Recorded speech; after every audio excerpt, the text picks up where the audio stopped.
కాబట్టి. సరే, ఇప్పుడు థర్డ్ ప్రోమో వచ్చింది.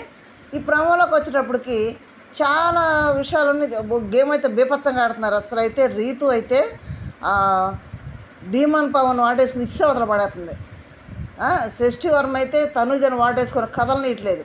అక్కడ పేపర్స్ వదిలేరు, ఆ పేపర్స్ వస్తూ ఉన్నాయి, red blue papers, voting poles లాగా, బ్యాలెట్ పేపర్స్ లాగా.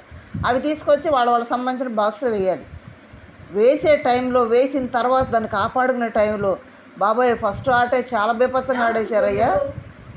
అయితే రీతు అయితే సూపర్గా ఆడింది, చాలా బాగా ఆడుతుంది. దానికి సంబంధించి బ్యాలెట్ బాక్స్ నాకు సార్ లెక్క పెడితే ఎవరు గెలిచారు? మన భరణి బ్యాచ్ గెలిచింది. భరణి బ్యాచ్ గెలిస్తే ఆ భరణి బ్యాచ్లో ఓనర్గా సెలెక్ట్ చేసే బాధ్యత ఓడిపోయిన ఇమ్మానుయల్ బ్యాచ్కి ఇచ్చారు, ఓడిన వాళ్ళకి ఇచ్చారు.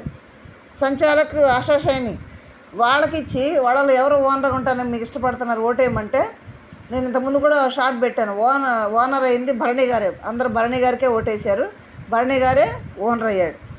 ఓకే ఫ్రెండ్స్, అది ఆ గేమ్లో గెలిచినందువల్ల ఓనర్ అయ్యాడు అనమాట. మీకు ఎలా అనిపించింది ఈ గేమ్? అది కూడా ప్రోమో చూస్తే ఎలా అనిపించిందో కామెంట్ చేయండి, లైక్ చేయండి, షేర్ చేయండి, సబ్స్క్రైబ్ చేయండి.